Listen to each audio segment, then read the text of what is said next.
had just arrived in Iquitos, deep in the Peruvian Amazon. It is the largest city in the world that cannot be reached by road. Surrounded by pristine rainforest and rivers, it is accessible only by plane or boat. It is also the main gateway to exploring the Peruvian Amazon. This was a 9-day Amazon River cruise with G Adventures. Although it was advertised as a 9-day trip, the first and last days were mainly for arrival and departure. So there were really only 7 full days of activities. What follows is a record of what I saw and experienced each day, along with some practical tips and my honest impressions. This was our riverboat, which served only our group of 26 travelers. My cabin looked like this. It was on the top deck. And to my surprise, I was also given a small adjoining room, where I could enjoy views on both sides of the boat. By the time we had settled in, it was already dinner time. The appetizer, main course, and dessert on our very first meal were all surprisingly delicious.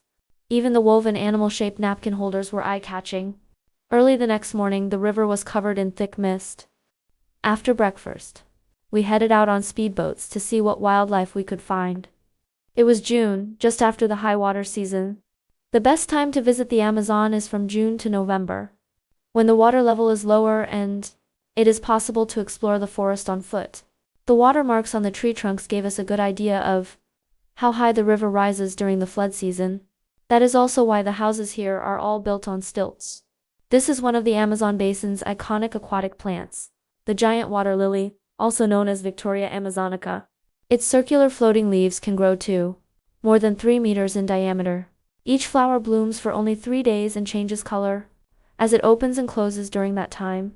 While we were looking at the water lilies, a local man paddled over in a canoe filled with plecos, commonly known as suckerfish. Native to the Amazon basin, these fish feed on algae, aquatic plants, and organic debris, helping to keep the waterways clean. Then we spotted a sloth. If you enjoy wildlife watching, be sure to bring binoculars when visiting the Amazon. In the wild, animals are often far away.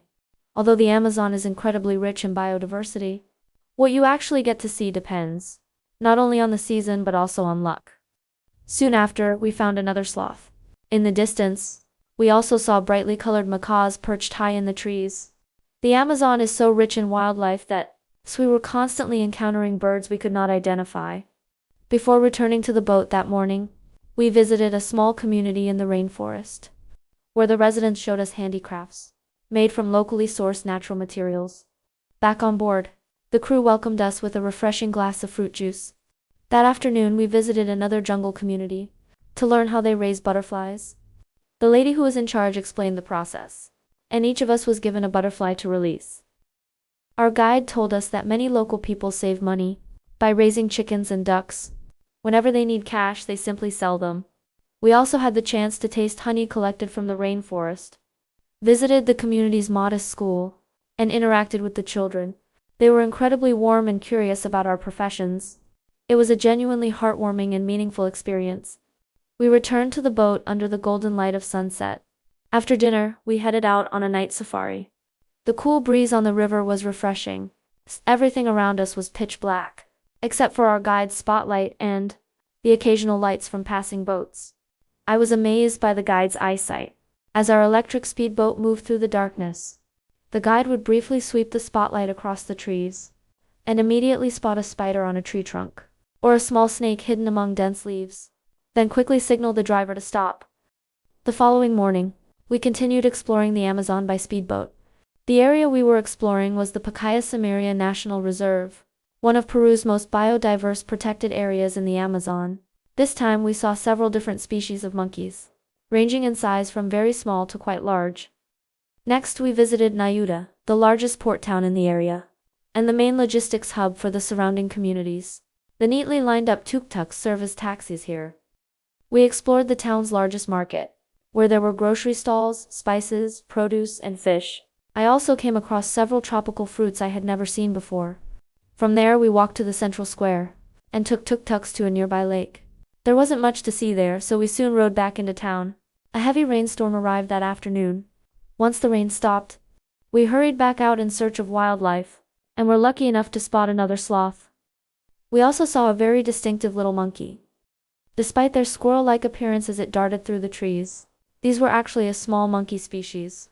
After dark, we went on another night safari. This evening's discoveries included a bird facing away from us, and a caiman resting quietly in the water. Each of our night excursions lasted a little over an hour. The next morning we set off by speedboat for breakfast in the middle of the river. Along the way, we encountered the Amazon River dolphin, famous for its pink color. These dolphins are born gray and gradually turn pink as they age.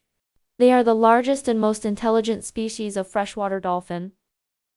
Although G Adventures provides a daily itinerary, our guide adjusted the schedule according to the weather and water levels.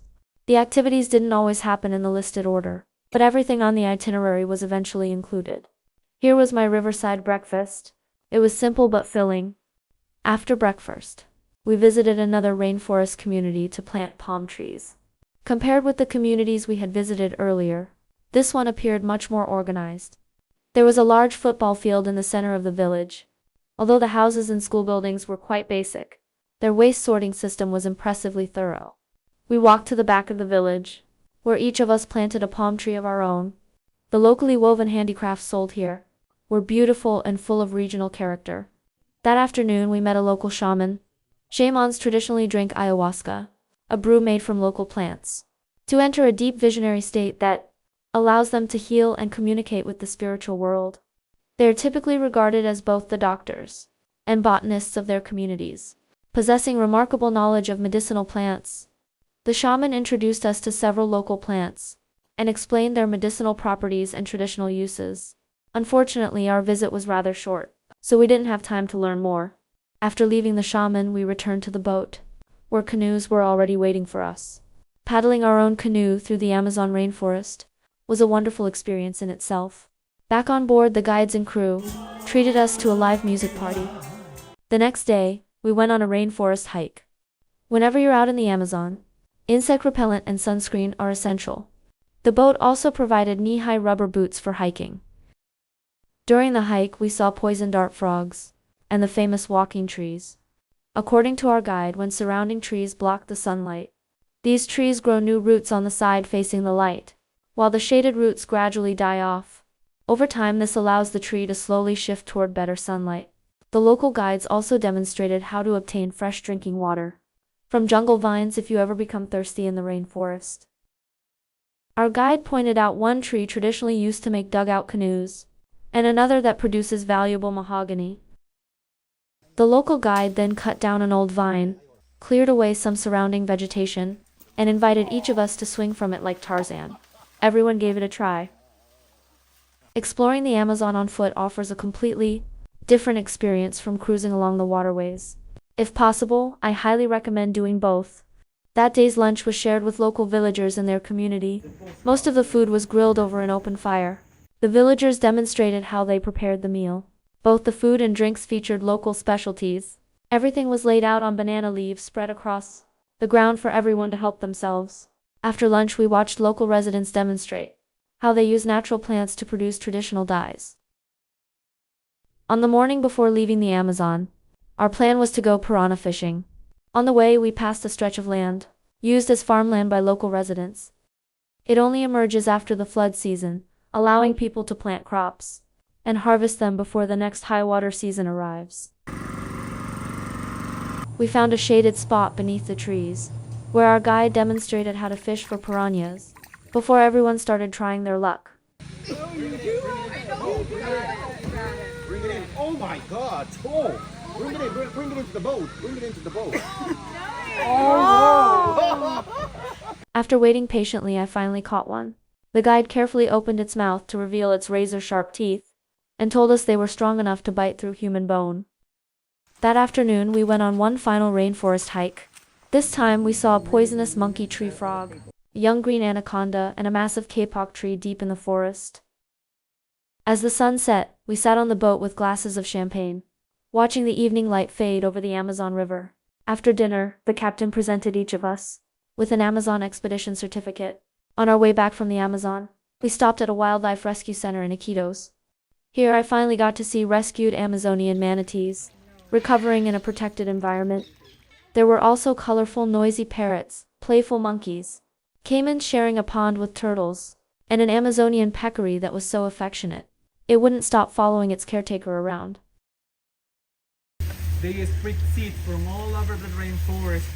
They live usually in Of course, there were also capybaras, the internet's current favorite animals. They are semi-aquatic herbivores and it's the largest rodents in the world. The rescue center is also home to the pache, one of the largest freshwater fish in the world. Fully grown individuals can exceed 2.5 meters in length. If you're visiting the Amazon, don't miss this rescue center. Not only can you see many iconic Amazon species up close, but you will also learn about the important conservation and rescue work being done there.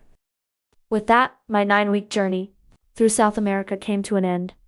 Over the next few weeks, I'll be sharing several recap videos about my travels across South America. Stay tuned if you're planning a trip there yourself.